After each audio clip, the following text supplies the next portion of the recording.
Keberanian Bilal bin Rabah. Ini kita ambil dari At-Tabaqat Al-Kubra Ibnu Sa'ad, jilid yang ketiga, juz yang ketiga, halaman 176. Kata beliau, awal man adhara al-islam sab'ah. Orang-orang masuk Islam tapi banyak yang menyembunyikan identitasnya. Tapi ada 7 orang yang terang-terangan menunjukkan saya muslim, saya pengikut Muhammad, saya adalah Rasul. Terang-terangan menunjukkan keislamannya. Siapa saja? Yang pertama, Rasulullah Shallallahu Alaihi Wasallam, pasti. Yang kedua, Abu Bakar. Yang ketiga, Bilal. Yang keempat, Khabbab. Yang kelima, Suhaib. Yang keenam, Ammar. Yang ketujuh, Sumayyah, ibunya Ammar. 7 orang pertama yang menunjukkan Islam dengan terang-terangan, bangga dengan keislamannya, tidak malu-malu. Kalau sekarang alhamdulillah kita sudah muslim, rasanya kalau saya menunjukkan saya muslim itu biasa, karena mayoritas di Indonesia muslim. Tapi yang bisa kita ambil, keberanian untuk menjalankan keislamannya, keberanian, kepedean untuk mengatakan saya percaya diri untuk menjalankan agama Islam, itu yang bisa kita ambil pelajaran dari sosok Abu Bakar As-Siddiq. Oh, saya berpakaian seperti ini karena saya cinta kepada Rasulullah Sallallahu Alaihi Wasallam. Oh, saya sholat tertib di masjid karena saya cinta ke Rasulullah Sallallahu Alaihi Wasallam. Ini kan ajaran Islam, ini kan bagian dari ajaran Islam. Alhamdulillah tinggalnya di Indonesia sudah diizinkan dan sudah dilindungi oleh negara di pasal 29 ayat ke-2. Ini PPKN. Negara menjamin kemerdekaan tiap-tiap penduduk untuk memeluk agama dan menjalankan agamanya tersebut. Jadi tidak usah malu lagi untuk mengakui Islam, untuk menjalankan agama Islam, karena negara menjaminnya. Dan mudah-mudahan prakteknya juga sesuai dengan amanah konstitusinya. Amin. Rasulullah, Abu Bakar, Bilal, Khabbab, Suhaib, Ammar, Sumayyah dan Ummu Ammar. Qala fa amma Rasulullah sallallahu alaihi wasallam famana'ahu ammuh. Kalau Rasulullah terang-terangan mengumumkan Islam, oh ya wajar karena dilindungi oleh pamannya. Kata perawinya Abdullah bin Mas'ud. Pamannya Abu Talib yang melindungi Rasulullah. Wa amma Abu Bakar famana'ahu qaumuh. Abu Bakar dilindungi oleh kaumnya, Bani Taim. Bani Taim itu kabilah kaya raya, kabilah terhormat. Wa ukhidhal akharun, adapun yang lain sisanya adalah para budak.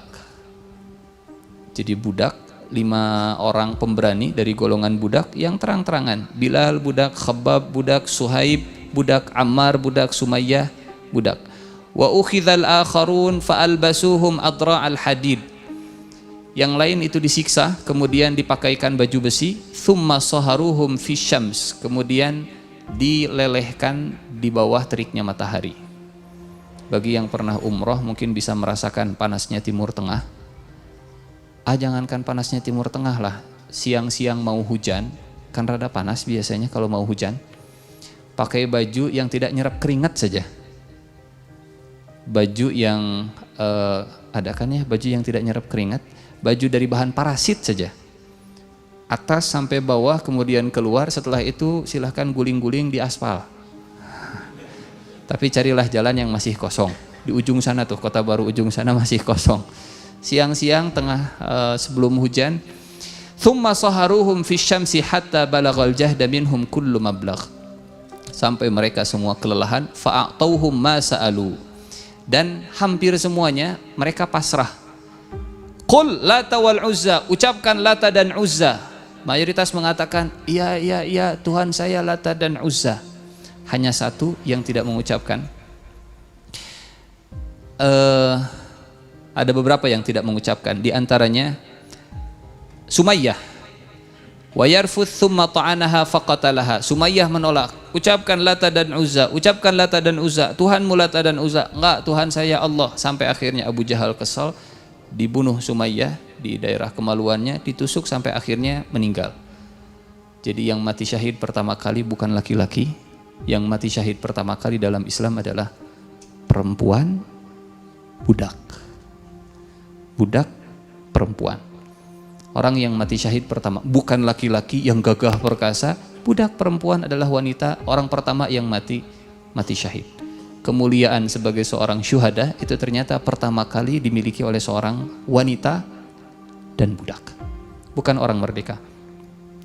Fahiya awwalu syahidin ustushhida fil Islam illa Bilal, kecuali Bilal. Bilal kita tahu ceritanya. Bapak Ibu yang saya muliakan, ada satu ayat di dalam surat ke-16, surat An-Nahl. Illa man ukriha wa qalbuhu mutmainnun bil iman. Surat An-Nahl ayat ke-106. Kata Allah begini. A'udzu billahi minasyaitonir rajim. Bismillahirrahmanirrahim. Wa man kafara billahi min ba'di imanihi illa man ukriha wa qalbuhu mutmainnun bil iman. Barang siapa yang kufur kepada Allah sesudah dia beriman, kecuali orang yang dipaksa kafir padahal hatinya tetap dalam keadaan tenang dalam keadaan iman. Bilal, Khabbab, Ammar, Suhaib semuanya disiksa. Ibunya Ammar, Sumayyah enggak dibunuh. Sisanya diantaranya Ammar bin Yasir dipaksa. Katakan kalau Tuhanmu itu Lata dan Uzza. Kata Ammar, iya Tuhan saya Lata dan Uzza. Ibunya kaget. Ammar, hati-hati. Kata Ammar, Tuhan saya Lata dan Uzza. Orang-orang ketawa. Sudah bebas. Ammar bebas. Ibunya tetap bertahan enggak. Saat itu para sahabat kemudian rame. Kata para sahabat, Ammar kufur. Ammar mengucapkan kalimat kufur. Para sahabat kemudian memandang Ammar bin Yasir dengan pandangan yang tidak seperti biasanya. Datang Ammar ke Rasulullah Shallallahu Alaihi Wasallam, nangis, ya Rasulullah. Kata Rasulullah, ada apa? Diceritakan oleh Ammar, ya Rasulullah, ibu saya disiksa, bapak saya disiksa, saya dipaksa ya Rasulullah mengeluarkan kalimat kekufuran. Kata Rasulullah, kaifa tajidu qalbak? Bagaimana kondisi hatimu saat itu wahai Ammar? Kata Ammar, mutmainnun bil iman ya Rasulullah. Hati saya tenang ya Rasulullah dalam keadaan iman. Dibela oleh Rasulullah, dibela oleh Allah, turun ayat ini. Yang jadi pertanyaan, Allah Subhanahu wa taala sudah memberikan rukhsah keringanan. Orang yang disiksa kemudian dipaksa mengeluarkan kalimat kufur, maka dia tidak boleh dihukumi sebagai orang yang murtad. Yang jadi pertanyaan, kenapa Bilal bertahan? Padahal kalau Bilal misalkan, Qul Lata wal Uzza, ya Tuhan saya Lata dan Uzza, selamat Bilal. Boleh? Al-Quran membelanya, membela Ammar bin Yasir. Ternyata ada dua pilihan. Kalau mau mengambil rukhsah, silahkan. Yang penting hatinya tenang dalam keadaan iman. Tapi kalau mengambil azimah juga silahkan. Toh kalaupun meninggal seperti Sumayyah, meninggal dalam kondisi syahid. Bilal memilih jalan yang kedua. Kata Ibnu Sa'ad, kata Abdullah bin Mas'ud, illa Bilal fa innahu hanat alaihi nafsuhu fillahi hatta mallu. Sampai mereka bosan. Siapa yang bosan? Bukan Bilal yang bosan, tapi yang nyiksa yang bosan. Qul Lata wal Uzza ahadun ahad ahadun. Datang lagi. Qul Lata wal ahadun ahad ahadun ahad. Ditimpa dengan batu yang besar di padang pasir, dibuka bajunya di musim panas kota Mekah. Ahadun ahad. Yang bosan bukan Bilal, yang bosan justru yang menyiksa. Faja'aluhu fi unuqihi hablan. Lehernya kemudian diikat dengan tali. Thumma amaru sibyanahum ayyashtaddu bihi baina akhsyabai Makkah. Kemudian ditarik-tarik oleh anak kecil sampai diikat ke kayu-kayu yang ada di Mekah. Faja'ala Bilal yaqul ahadun ahad, ahadun ahad, ahadun ahad. Masih diceritakan oleh Ibnu Sa'ad dalam Tabaqat Al-Kubra dari Urwah bin Zubair. Urwah anaknya Zubair, anaknya Awam. Urwah bin Zubair bin Awam qala, kata beliau, kana Bilal ibn Rabah minal mustad'afina minal mu'minin. Bilal termasuk golongan yang lemah dari kaum mukminin. Wa kana yu'adzabu hina aslam liyarji'a an dini. Kita tidak sampai alhamdulillah duduk di masjid dalam kondisi tenang, pakai AC, karpet enak, kemudian setelah ngaji dikasih makanan, tidak ada yang menyiksa kita. Orang cobaan nya AC-na di pareuman, pintunya ditutup, kita ngaji, kira-kira nyaman atau tidak, mana yang bosan? Yang ngisinya atau yang mendengarkannya? Bilal bin Rabah yu'adzab hina aslam liyarji'a an dini, dipaksa untuk kembali ke agama nenek moyang. Fama a'tahum qattun kalimatan mimma yuridun hatta walau kalimah. Bahkan satu kalimat pun tidak diberikan oleh Bilal. Wa kana alladhi yu'adzibuhu Umayyah bin Khalaf, yang menyiksanya Umayyah bin Khalaf. Ada satu kondisi, ada satu peristiwa di mana Bilal akhirnya berada di atas Umayyah bin Khalaf di perang Badar. Insya Allah kalau waktunya cukup kita akan nonton perang Badar. Kita akan melihat sosok Bilal, pemeran Bilal, bukan Bilal asli, saat Bilal melihat Umayyah di perang Badar. Kalau dulu Bilal itu disiksa, pada akhirnya kemudian Umayyah mati di tangan Bilal bin Rabah. Keteguhan hati Bilal. An Umair ibn Ishaq qala, dari Umair bin Ishaq, masih dari Tabaqat al-Kubra, karya Ibn Sa'ad, juz ketiga, bagian ketiga, halaman 175. Qala, kata beliau, kana Bilal, Bilal itu, idza ishtaddu alaihi fil adzabi qala ahadun ahad fayaquluna lahu qul kama naqul. Bilal, ucapkan seperti yang kami perintahkan. Kata Bilal, inna lisani la yuhsinuhu, lisan saya tidak bisa mengucapkannya. Sebut Lata dan Uzza, saya orang Habasyah, saya nggak bisa nyebut itu. Yang saya bisa sebut ahadun ahad. Kumaha wae carana. Sampai akhirnya mereka bosan. Ahadun ahad, ahadun ahad. Singkat cerita, berhari-hari Bilal bin Rabah disiksa. Kata Zubair bin Awam, ini dalam Sirah Ibnu Hisham. Rujukan sirah ada banyak, dan biasanya rujukan utama sirah diantaranya adalah Sirah Ibnu Hisham. Kata Ibnu Hisham dari Zubair bin Awam, marra Abu Bakar As-Siddiq yauman bi Bilal ibn Rabah. Satu hari Abu Bakar datang lewat Bilal bin Rabah, wa huwa yu'adzab, dalam kondisi Bilal itu disiksa. Faqala li Umayyah bin Khalaf, kata Abu Bakar ke Umayyah, ala tattaqillaha fi hadzal miskin hatta mata. Umayyah, ala tattaqillah, kau enggak takut ke Allah? Muncul pertanyaan di sini.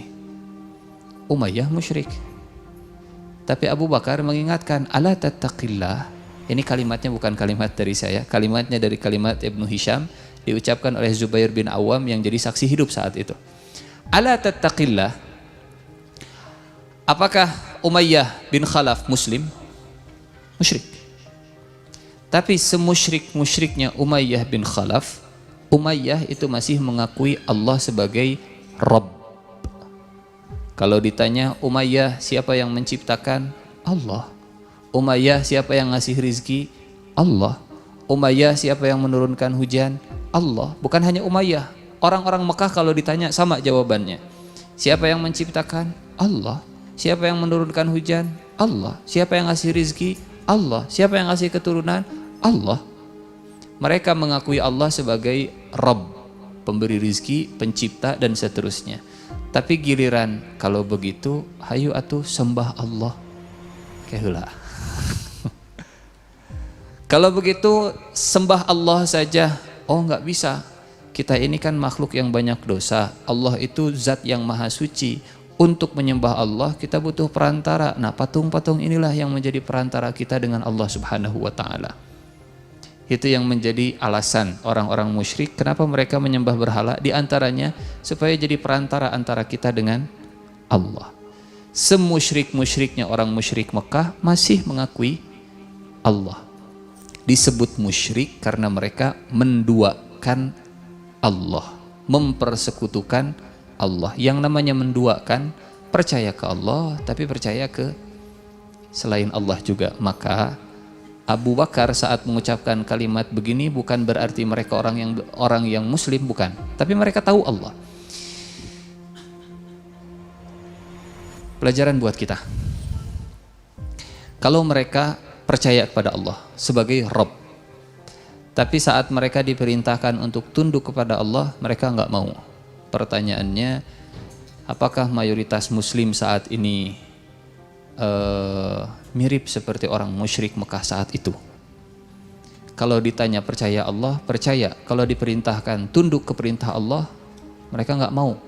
Kenapa? Oh, perintah Allah nggak sesuai dengan kondisi zaman kini. Tapi percaya ke Allah, gagabah. Saya percaya kepada Allah. Percaya ke Al-Quran, percaya. Nyahayu atuh orang amalkan Al-Quran, keheula. Ini harus sesuai dengan kondisi kekinian Al-Quran. Apa bedanya kalau begitu antara Umayyah bin Khalaf dengan orang yang mengaku Allah, tapi kalau disuruh untuk menjalankan perintah Allah, diingatkan, ala tattaqillaha fi hadzal miskin, kade ieu teh haram suap-suap siga kieu teh. Tenan naon atuh, kalau nggak begini nggak bisa lagi kita percaya ke Allah. Percaya atuh, dah tinggal di KTP saya ge muslim nya ulah kieu atuh, ala tattaqillah teu sieun ka Allah, udah kumaha deui. Ala kulli hal. Umayyah bin Khalaf diingatkan oleh Abu Bakar dengan kalimat ala tattaqillah fi hadzal miskin, engkau enggak takut kepada Allah dalam orang miskin ini, takutlah kepada Allah pada orang miskin ini. Hatta mata, mau sampai kapan Umayyah? Bilal disiksa seperti ini. Kata Umayyah, anta afsadtah, kamu yang bikin Bilal budak saya jadi rusak. Fa anqidhu mimma tara. Kata Umayyah, ya sudah engkau saja yang selamatkan kalau begitu. Kata Abu Bakar, af'al. Oke, kalau begitu saya akan selamatkan. Satu riwayat menyebutkan ini, indi ghulamun aswad ajlad minhu wa aqwa ala dinika u'tikahu bihi. Umayyah, kalau begitu kita barter budak. Indi ghulamun aswad, saya punya budak sama-sama hitam. Ajlad minhu, lebih kuat daripada Bilal. Aqwa ala dinika, lebih kuat dalam beragama seperti agama engkau. U'tikahu bihi, saya akan kasih tapi serahkan Bilal. Kata Umayyah, qad qabiltu, kalau begitu saya terima. Huwalak, kalau begitu kita tukeran, dia milik anda. Fa'a'tahu Abu Bakrin ghulama dzalik wa akhadha Bilalan fa'ataqahu. Tukar. Ada yang menyebut tukar, ada yang menyebut tukar tambah, karena di riwayat lain saya menemukan Abu Bakar datang ditanya, ya Umayyah ala tattaqillah irham hadzal miskin, tolong sayangi, tolong kasihi dong orang miskin ini. Kata Umayyah bin Khalaf, irham anta Abu Bakar, kalau engkau mau kasihani, kasihanilah olehmu. Kata Abu Bakar, saya beli. Kata Umayyah, kayak saya jual, tapi harganya harga budak, apalagi Bilal yang sudah tidak diinginkan oleh majikan, harganya murah. Tapi karena Umayyah itu licik, kata Umayyah, saya jual dia dengan 2 uqiyah emas. Kata Abu Bakar, saya beli. 1 uqiyah itu 40 gram. 1 uqiyah itu 40 gram. 2 uqiyah berarti 80. 1 uqiyah emas itu 40 gram perak. 2 uqiyah emas berarti 80 gram perak. Uqiyah ukuran pada saat itu. Kata Abu Bakar, saya beli 2 uqiyah emas. Deal, oke, sepakat. Umayyah ketawa. Kata Umayyah, ta'lam ya Abu Bakar, kau tahu Abu Bakar, seandainya engkau minta supaya harganya itu hanya sekedar 1 uqiyah, saya jual. Bilal ini murah harganya, tapi karena kita sudah deal 2 uqiyah, ya sudah 2 uqiyah. Kalau engkau hanya menawar 1 uqiyah, saya kasih. Kata Abu Bakar, ta'lam ya Umayyah, engkau tahu hai Umayyah, andai engkau menawar 100 uqiyah, saya beli. Jadi Abu Bakar tidak eleh geleng, tidak kalah ngegos. Kalau saya jual 1 uqiyah, saya lepas. Kalau engkau jual 100 uqiyah, saya beli. Izzahnya Abu Bakar di depan Umayyah bin Khalaf demi persaudaraan. Kemudian di bawah kata Abu Bakar, hadza akhi, ini saudara saya. Umayyah kemudian menertawakan. Engkau sayyid, dia budak, engkau sebut dia sebagai saudara. Hadza akhi, kata Abu Bakar, ini saudara saya. Ini saudara saya. Fa'ataqahu, kemudian dimerdekakan, dibebaskan oleh Abu Bakar. Tapi yang namanya budak saat dimerdekakan itu mereka biasanya akan bekerja di mantan majikan. Jadi orang merdeka tapi tetap kerja di mantan majikan. Maka Abu Bakar mempekerjakan Abu Bakar sebagai penjaga harta. Abu Bakar punya banyak budak, diantaranya Bilal bin Rabah.